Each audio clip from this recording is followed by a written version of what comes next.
Hey guys, this is your host Katie with Dark Humors of IT. Thanks for tuning in this week. So, for those of you who tuned in last week, we talked a little bit about why you should clean up your database and why it's important. And this week, we're going to talk about the value in evaluating your processes. So, why it's important, what exactly it is, and why you should care.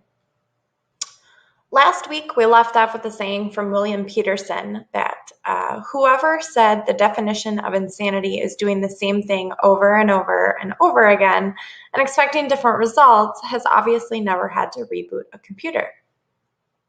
I can't tell you how many times I've actually magically just fixed issues just by watching somebody reboot their computer after they have done it themselves multiple times and then finally asked me for help and magically resolved the issue without actually doing anything. So this week, we're going to take a look at business process management improvement and what is and why it should be important to you. So the last 2 weeks, we focused on clean databases and reporting. And this week, we talk about the importance of workflows within the business, why it's important to your business, and ultimately leads to the logic behind your reporting. So business process management, what is it? We can't change what we do not know. And this is why we document business processes and the flow of each process. BPM is a management approach for automated and non-automated business processes. Codifies the issues with the idea to achieve desired and consistent results that best align with your business's strategic goals, while also identifying opportunities for improving quality, performance, and satisfaction to your customers. More and more companies are starting to recognize the need for improvement, development, and change to stay relevant within their industry. And this would be why the BPM market is expected to grow approximately $16 billion by 2023, according to a BPM market research report.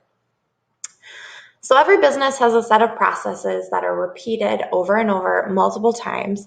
And these are what you would call your core processes of the business. And that's why it's important to document and measure against these processes as you grow and expand your business. So there are two main types of processes that can be identified, which are either information or materials. In these processes, a good example would be that information or data is transformed into a report and your raw materials are manufactured into a good being sold. These processes are your core end-to-end of your business and should not be confused with task management because this is not project related, though they can both coexist. So for an example, if you find out that one of your processes is no longer the most efficient route, then a project could be spun up to correct the current process or issue. So here are the steps to business process management. Number 1, design and analyze. 2 is model. 3 is execute. 4 is monitor. And 5 is optimize and automate. So let's talk more about these. Design and analyze. So this is the first step when it comes to your business process management, where you analyze the process as it currently exists today. And analyzing would be considering what works or where the known problem starts in the process. Designing it would be to outline the process from start to finish, being your inputs, outputs, resources, and your time. Model. This is where you look for ways to improve the process and how it should ideally happen or be laid out. The model of how that process could work in a variety of different scenarios and different variables. So this would be a part of your testing method. So after you identify various scenarios with different variables, then you go on to execute those. So once the process has been modeled, you can implement the new changes and be sure to document what is changing, why it's changing, and when the change is happening. After that, we monitor. So after your new process is put in place, you'll need to monitor to ensure that your results are achieved. And we'll talk more about the process improvement and measuring part of your processes later. Optimize and automate. Optimize and automate. So automation is the continuous monitoring of the process to identify areas of improvement. This is an ongoing process and should have never stopped after implementation. After some time after implementation, you should review what moving pieces could be automated and how they allow for higher efficiency and productivity, and start back at step one and repeat. BPM is not a technology. I consider it more of an ideology and a practice that should be embedded within the company's infrastructure as it grows and expands. To me, it is very much a cultural aspect to a company, whether or not they choose to consistently develop and innovate the processes that they grew by or stood by initially. So it's important that you're always trying to find ways to work smarter and not harder on the company dime. So why should this matter to you? What are the benefits of business process management? So the various benefits of BPM are increased productivity, remaining competitive, easier to retain customers, and improving safety, security, and compliance. Increased productivity. Survival as a company is getting brutal, and companies need to be on their best game to survive in the harsh conditions. BPM helps increase productivity, which allows you to give your customers a little bit something extra, which sets you apart from your competitors. Increased productivity could be found from adjusting many things, such as your lag time on orders or deliveries, visibility on your orders in the system that you're using, or quality hazards that make the workplace safer and allow for quicker turnaround time, on-time deliveries, completeness, meaning no back orders, waiting, or callbacks for quality issues, and responsiveness in terms of delivering the product on time and correct the first time. Remaining competitive. When your processes are not where they should be, you become reactive instead of proactive. This gives you less time for research and development and more time on quality and damage control in different areas. The focus of your business will always be operational and playing catch up. Being proactive allows for innovation and development to make room for growth. Compressing cycle time, eliminating manual manipulation are just some of the key benefits that make you stand out against the next company. Easier to retain customers. Retaining customers has a much larger ROI than converting new customers, which is common knowledge to most business owners. But retaining that same customer allows you to develop your metrics and processes that relate to their specific goods that they purchase from you. Internal company retention remains low because the project is consistent, the quality is higher because it's a repeat job, and improving processes and developing metrics allows you to become more efficient and cost effective while leaving your customer very satisfied. Safety, security, and compliance. So issues with safety, security, and compliance generally come from lack of transparency. This is usually caused because one of the department knows of a certain or particular process or procedure that's followed, and stakeholders assume that it's safe and compliant. It's not set and forget it mode until it results in an error or becomes uncompliant, usually pointed out in an audit or because somebody got hurt. Another benefit is faster regulatory compliance. So no more dreading the audit season because you know you're in good standing before they come. So here are just a couple takeaways from what I'm talking about in terms of BPM. If an effective solution is in place, it will help business owners or companies identify the processes they need to include and or improve on to achieve the outcome that they need or desire.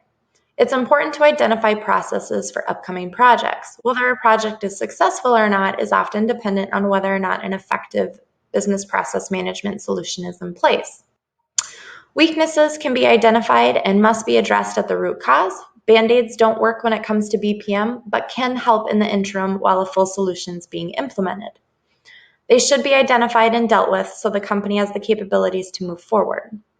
So next, I want to talk to you a little bit about implementing what comes after implementing business process management, which is improvement. So what is business process improvement, and why should it be important to you? Business process improvement is an exercise where organizations use various methodologies to analyze their procedures and identify areas of opportunity for growth and optimization. Sometimes this can also be initiated because problems or issues are reoccurring. Process improvement is only successful when you address it or resolve the root cause. Once you've identified a problem and you identify what the process is for the problem child, then you can follow these steps. 1, map the process. 2, analyze. 3, redesign. 4, acquiring resources. 5, implement and communicate. And 6, review the process.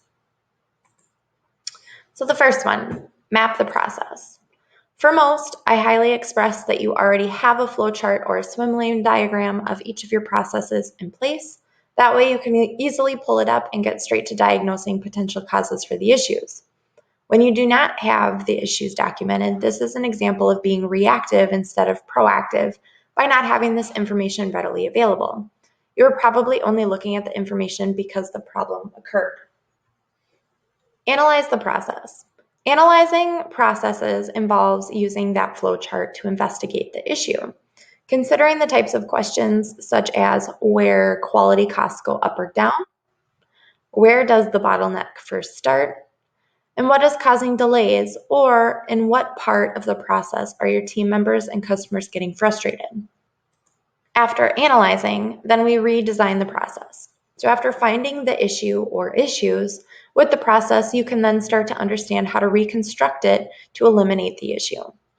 This step should involve the people directly affected. Everyone has a different opinion on how things should operate, but it may spark a new approach or idea to resolving the issue that you wouldn't have thought of.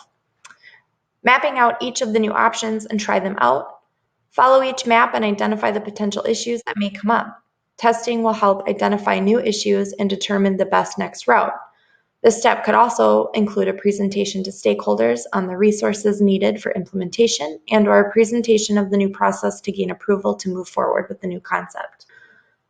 Acquiring resources. So this involves identifying the people who are affected and who is needed to implement the process, identifying these people and the time that is needed to be taken away from their regular duties could be crucial in a successful implementation.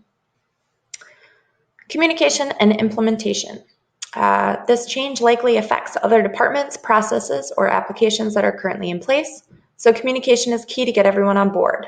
Getting their buy-in and identifying how this affects them when changes they need to make or what to do next. Reviewing the process.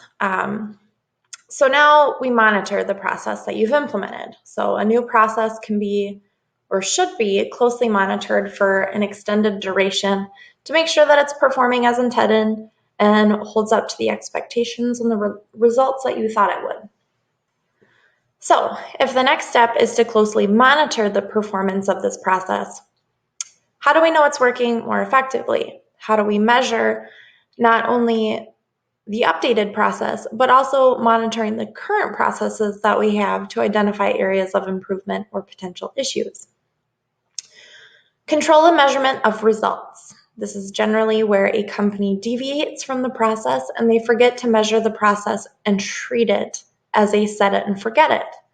Remember that we talked about this needing to be embedded in the culture of the company and treated as a top priority. This is not a project task that gets completed and forgotten about. So, how do we measure BPM performance? KPIs, or known as key performance indicators, are key elements in any organization. Through them, we can verify a process or attend to those needing attention while modifying them to match company objectives as it grows. So how do we measure those results? This is usually done through SMART methodology, which seeks to define KPIs using 5 key criteria. While this isn't the only way, this is one of the most popular ways. So specific, measurable, attainable, relevant, and time-based. There is no need to look at more than 5 pieces of criteria. When you start adding more criteria to your list, you start looking at too much information and you're less likely to be able to make decisions because it gets to be excessive. So specific. Specific means that too much information becomes generic or irrelevant to the overall goal. These measurements are useless and a waste of time and money. Being specific in your measurement criteria generates results by only looking at key information that plays a role in decision making. Measurable. This means that we measure based on results and facts. We cannot measure based on feelings and feedback, so we stick specific to measurable facts. Attainable. Each measurement should have an expected outcome or goal. These should be easily attainable or practical to achieve. If not, it makes it hard to measure success, areas of opportunity, or areas for growth. Relevant. The first and foremost part is to understand which parts of your process bring the most value and information. Deciding which pieces are relevant to making important and strategic decisions that bring the most value to your customer. Time-based. Time-based should be the time that it takes to complete the process over the time that it did take. This can also be the churn rate, which is a metric used to measure the loss of a business customer. This usually involves subscriptions or monthly payments, and time can be measured a few different ways depending on what type of process is being evaluated. BPM and BPI are measuring for performance are crucial to your core business functions. It's really a company mindset to maintain and keep moving on and up. I know that documentation and taking the time can be daunting if it's not something that you don't currently have in place. In my future episodes, as we talk about software, knowing when to upgrade and the implementation processes, BPM becomes very crucial. In addition to that, efficient workflows and processes also allows you to eliminate the bad and extra reporting that is costing your business valuable money and resources, which is something that I did touch on in my last 2 weeks. One about cleaning your database and another one about clean and accurate data, which also plays a very high role in making sure that your workflows are efficient. So this week, I'll leave you guys with another fun saying instead of a joke. So this one is, my attitude isn't the problem, it's just in beta. As always, thank you guys again for tuning in this week. If you guys would like to talk to me about some pain points or issues that you're experiencing or better relate to you, please send me an email at darkhumorsofit@gmail.com and I'll feature it in a future episode. Tune in next week for the knowing when it's time to upgrade your software. Till next time, guys.